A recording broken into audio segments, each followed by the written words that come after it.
According to the Islamic teachings, the Quran reflects the exact words of Allah, taken from preserved tablets in heaven given to Muhammad by the angel Gabriel.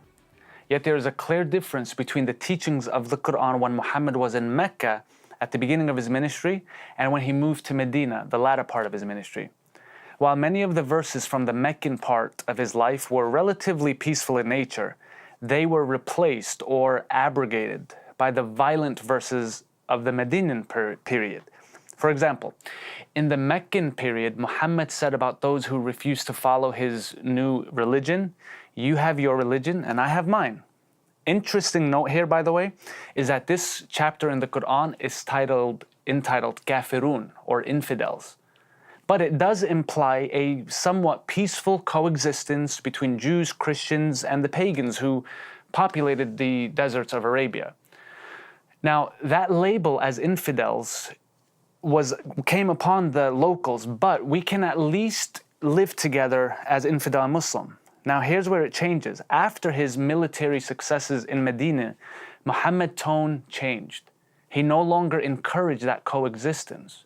Instead of accommodating the non-Muslims in the cities he conquered, he simply replaced or abrogated those peaceful verses with verses encouraging violence against the non-Muslims. So the doctrine of abrogation was contrived to deal with the inconsistencies between the Meccan period and the Medinan revelations of the Quran. So it's clear to see that Muhammad conveniently received circumstantial revelation. This circumstantial revelation, it's a trend. Often we see it with spiritual leaders or cult leaders who conveniently receive inspiration from God, which undoes a previous rule or a previous law. What was once important is no longer important. In simple terms, he changed his mind. And then he slaps on it the label revelation. In the case of Muhammad's conflicting ideas about tolerance, Surah chapter 2, verse 106 was conveniently descended upon him. And it says this: "Whatever communications we abrogate or cause to be forgotten, we bring a better one, like it, or better than it. Do you not know that Allah has the power over all things?" Now, ironically, mainly the Middle Eastern sheikhs and imams teach this correctly as it relates to this law of abrogation. These Islamic principles get discombobulated in the West because it's really difficult to accept certain teachings when they blatantly contradict modern values. So ISIS is well aware of the significance of the Medinan abrogations, and they fully adopt it into their theology, their ideology. The doctrine of abrogation is explicit with the issue of coexistence between Muslims and non-Muslims. In the place of the previously mentioned peaceful verse, "You have your religion and I have mine," Muhammad brought down the so-called verse of the sword. The verse of the sword is Surah 9, verse 5, and it states this: "Kill the polytheist wherever you find them, capture them and besiege them and sit in wait for them at every place of ambush. But," now there's a big condition here, "but if they should repent, establish prayer, give zakat," which is kind of like a tithe, "then you can let them go on their way." This is one example, but there are many others all throughout the Quran. In Surah 8, verse 12, the Quran says, "I will cast terror into the hearts of those who disbelieve. Therefore, strike off their heads and strike off every fingertip of them." Some translations say their whole limbs. In the presentation of Islam in the West, Muslims often present these essentially ineffective or abrogated peaceful verses to show that Islam does encourage coexistence and kumbaya, it's the kumbaya moments of the celebrities and the politicians.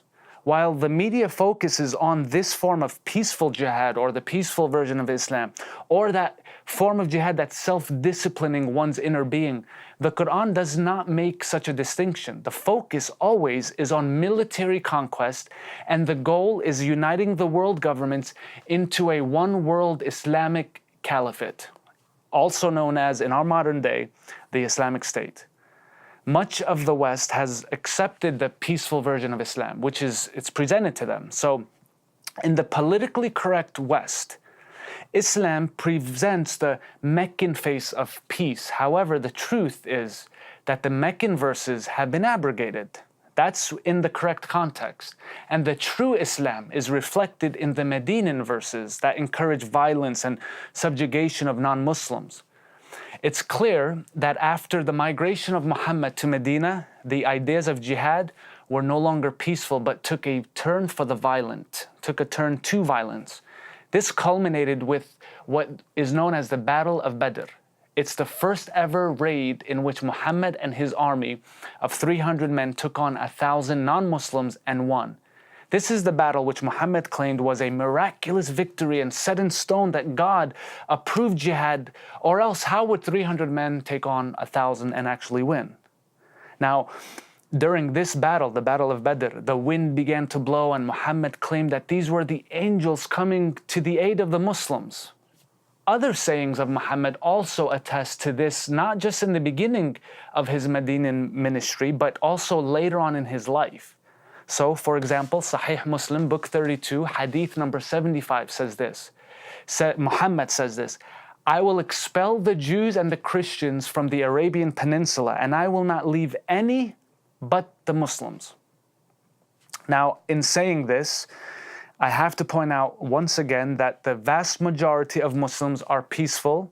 They have no desire for a violent overthrow of the government or the social system in the West. But the problem is not Muslims.